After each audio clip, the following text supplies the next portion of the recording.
पहले अखबार छप के बिकते थे और आजकल बिकने के बाद छप रहे हैं। अर्नब गोस्वामी पिछले 3 महीने से नेपोटिज्म की वकालत कर रहे हैं और अपने खुद के चैनल में अपनी वाइफ को न्यूज प्रोडक्शन में और एडिटर्स हेड बना रखा है। अगर कोई बिल पास हो रहा है तो उसमें आपको ज्यादा दिमाग लगाने की जरूरत नहीं है। फायदा बताने के लिए सुधीर चौधरी और नुकसान बताने के लिए रवीश कुमार।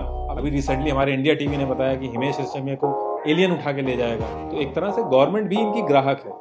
कोई अपने ग्राहक के ही अगेंस्ट में जाएगा तो उसकी दुकान बंद होना तय है। काम सारे न्यूज चैनल एक ही जैसा कर रहे हैं, बस इन्होंने गुट अलग अलग पकड़ रखे हैं। उसमें नीरा राडिया बरखा दत्त को समझा रही है कि अगले कॉलम में किस नेता को ऊपर रखना है, किस नेता को नीचे रखना है। पूरी सौदेबाजी चल रही है। बाहर की कंट्रीज में सोशल मीडिया पे झूठ बोला जाता है और मेन स्ट्रीम मीडिया उसको क्लियर करती है, और हमारे यहाँ मेन स्ट्रीम मीडिया झूठ बोलती है और लोग आगे सोशल मीडिया पे उसको क्लियर करते हैं। महात्मा गांधी जी लोगों के घर घर नहीं गए थे अपनी बात पहुंचाने। जब वो जेल में भी थे तो उन्होंने अपने विचार लोगों तक न्यूज़पेपर के थ्रू पहुंचाए। इसीलिए मीडिया को फोर्थ पिलर ऑफ डेमोक्रेसी बोला जाता है, क्योंकि आज का मीडिया अगर पहले होता तो ब्रिटिशर्स उसको खरीद लेते और हम लोगों को ये यकीन दिला दिया जाता कि ईस्ट इंडिया कंपनी कितनी बेनिफिशियल है हमारे देश के लिए।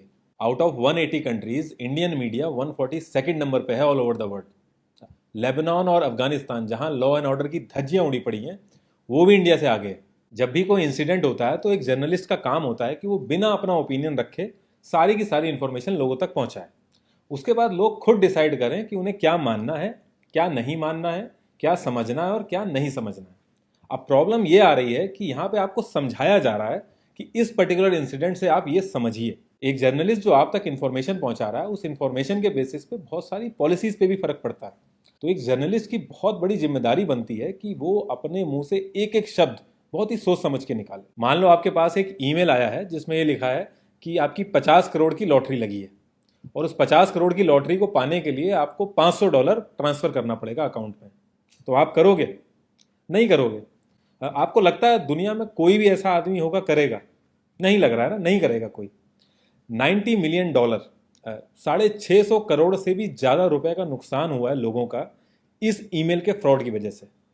तो सोचो, ऐसे लोगों को गलत इंफॉर्मेशन देके उनसे वोट लेना कितना आसान होगा। लोगों को यह भ्रम होता है कि वो अपनी मर्जी से वोटिंग बूथ पे जाके अपनी फेवरेट पार्टी या कैंडिडेट को वोट दे रहे हैं, और जिस नॉलेज और इन्फॉर्मेशन के बेसिस पे आपने डिसाइड किया है कि आप जिस पार्टी या कैंडिडेट को वोट देंगे, अगर वो नॉलेज और इन्फॉर्मेशन ही गलत हो तो।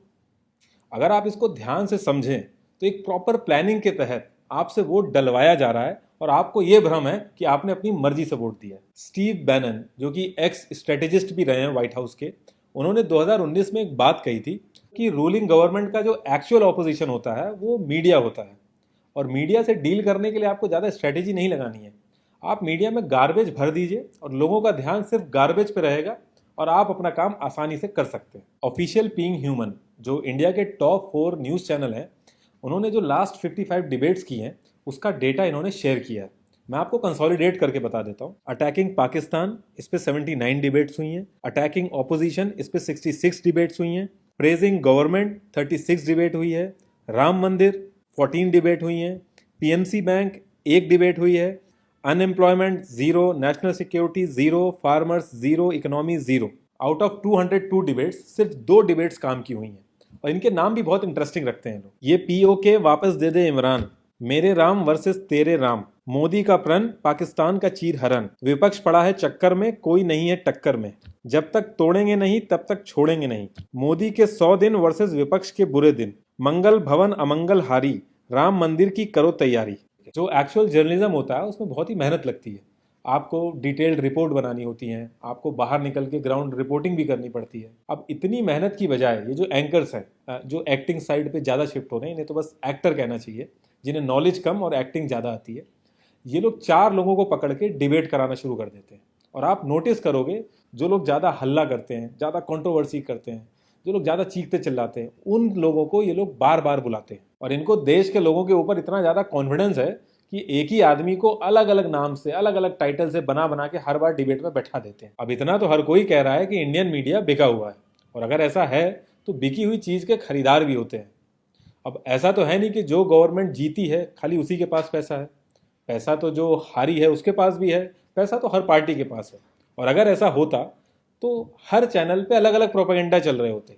लेकिन आप नोटिस करोगे कि जो भी प्रोपेगेंडा होता है वो कॉमन रहता है हर चैनल पे। तो इसके पीछे भी रीज़न है, ये इतना सिंपल नहीं है। अब इसमें पहला आता है मीडिया कंसोलिडेशन। इसमें कुछ चुनिंदा लोग एक पर्टिकुलर कंट्री के मीडिया को टेक ओवर करते हैं डायरेक्टली और इनडायरेक्टली। अगर आपको इंडिया में कौन लोग इन्वॉल्व हैं उसके नाम पता करने हैं तो www.rsf.org इसमें आप चेक कर सकते हैं। ये एक नॉन प्रॉफिट ऑर्गेनाइजेशन है जिसने बहुत सालों तक रिसर्च करी और अलग अलग कंट्रीज में जो मीडिया हाउसेज हैं उनको कौन टेक ओवर कर रहा है उनके नाम इसने रिवील किए। एक मेन स्ट्रीम न्यूज़ चैनल को रन करने के लिए 80 से 100 करोड़ रुपए चाहिए। उसके बाद डिस्ट्रीब्यूशन के लिए 30 से 50 करोड़ रुपए चाहिए ताकि वो पर्टिकुलर चैनल आपके टीवी सेट तक पहुंच सके टाटा स्काई या डीटीएच के थ्रू। उसके बाद establishment cost, production cost, salary, जो न्यूज़ गैदरिंग के लिए reporters all over the India या फिर ऑल ओवर द वर्ल्ड जाते हैं उसकी कॉस्ट। तो इन टोटल अगर आप देखें तो न्यूज़ चैनल चलाना अपने आप में एक बहुत कॉस्टली अफेयर है। अभी न्यूज़ चैनल दो तरीके से कमाते हैं, पहला सब्सक्रिप्शन, दूसरा एड्स। सब्सक्रिप्शन ये जो टाटा स्काई, डीटीएच, इनमें हम एक पर्टिकुलर चैनल है जो न्यूज़ चैनल है उसको पे करते हैं 1 से 3 रुपए के बीच में, लेकिन 75% डिमांड इनकी पूरी होती है एड्स से। और किसी भी चैनल को अगर बने रहना है तो उसकी मजबूरी हो जाती है एड्स पे डिपेंडेंट होना, और ये सबसे बड़ी प्रॉब्लम है जिसकी वजह से सारी चीज़ें शुरू होती। 2019 के चुनाव में 25,000 करोड़ से भी ज़्यादा खर्च हुआ था सोशल मीडिया और एड्स पे। तो एक तरह से गवर्नमेंट भी इनकी ग्राहक है, और कोई अपने ग्राहक के ही अगेंस्ट में जाएगा तो उसकी दुकान बंद होना तय है। ये जो कॉर्पोरेट कंपनीज होती हैं ये भी अवॉइड करती हैं ऐसे न्यूज़ चैनल को जो गवर्नमेंट के अगेंस्ट बातें करता है, क्योंकि इनकी भी पॉलिसीज पे फर्क पड़ता है। इस चीज़ को तो फिगर आउट कर लिया है न्यूज़ चैनल्स ने कि जो भी रूलिंग गवर्नमेंट है उसके अगेंस्ट में बात नहीं करनी, लेकिन इसमें भी कंपटीशन है, सारे ही चैनल ऐसा कर रहे हैं, तो बात आके फंस जाती है टीआरपी पे। अगर मैं लास्ट मंथ की बात करूं, अगस्त की, तो टीआरपी में जो एंटरटेनमेंट में जो चैनल सबसे ऊपर है वो है स्टार उत्सव, उसके 12 लाख से ज़्यादा इंप्रेशन है। और न्यूज़ चैनल की अगर मैं बात करूं तो रिपब्लिक भारत, उसके 3 लाख से ज़्यादा इंप्रेशन है। मतलब एक एंटरटेनमेंट चैनल के 4 गुना ज़्यादा इंप्रेशन है न्यूज़ चैनल के कंपैरेटिवली। तो इस चीज़ को न्यूज़ चैनल्स ने समझ लिया है कि उनको अपना कंटेंट एंटरटेनमेंट की तरफ शिफ्ट करना पड़ेगा, नहीं तो उनका भी हाल डीडी न्यूज़ जैसा होगा। फेक न्यूज़ में मसाला होता है, एंटरटेनमेंट होता है, लोग रुक के उसको सुनना चाहते हैं।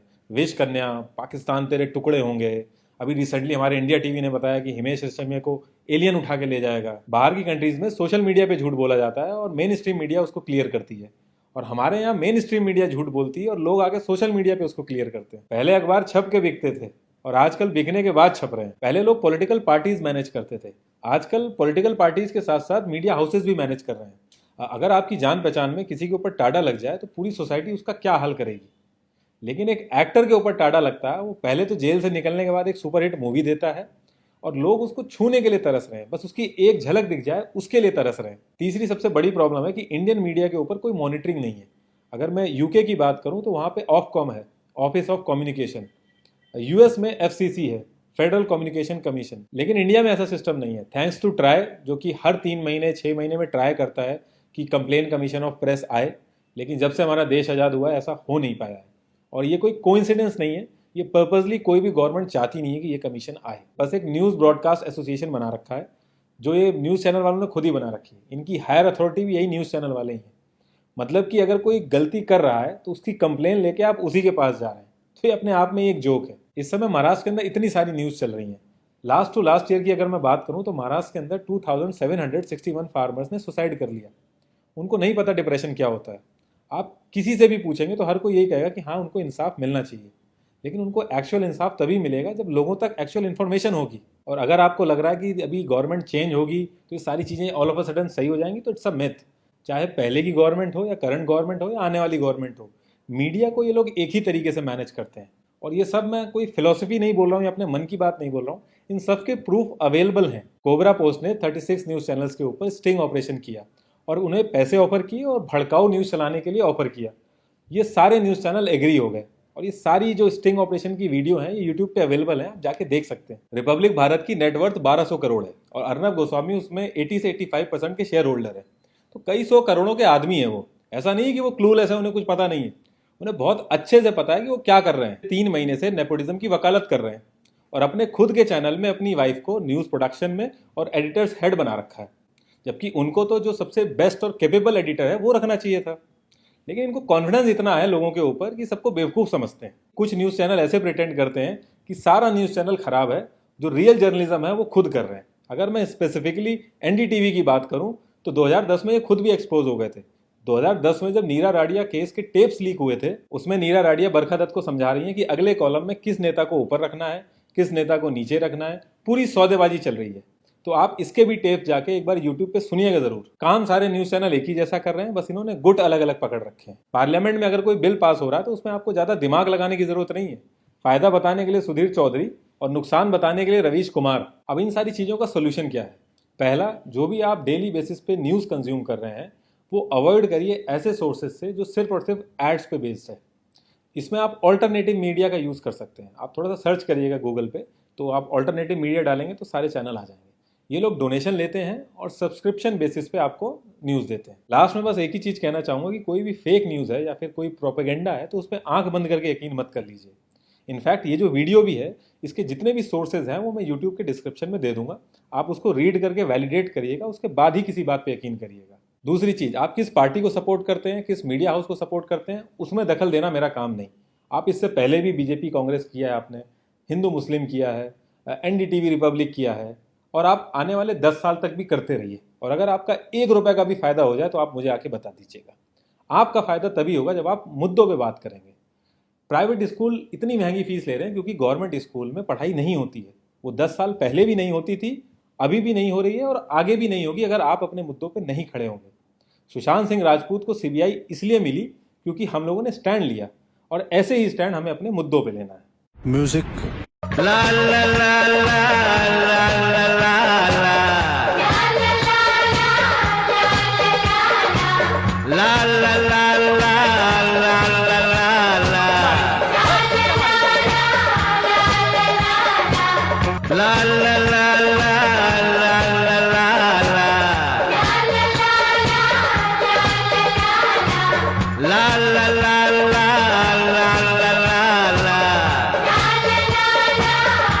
उठा के फेंक दीजिए टीवी को घर से बाहर। ना मोबाइल में देखिए, ना दीवार पर चिपका के देखिए।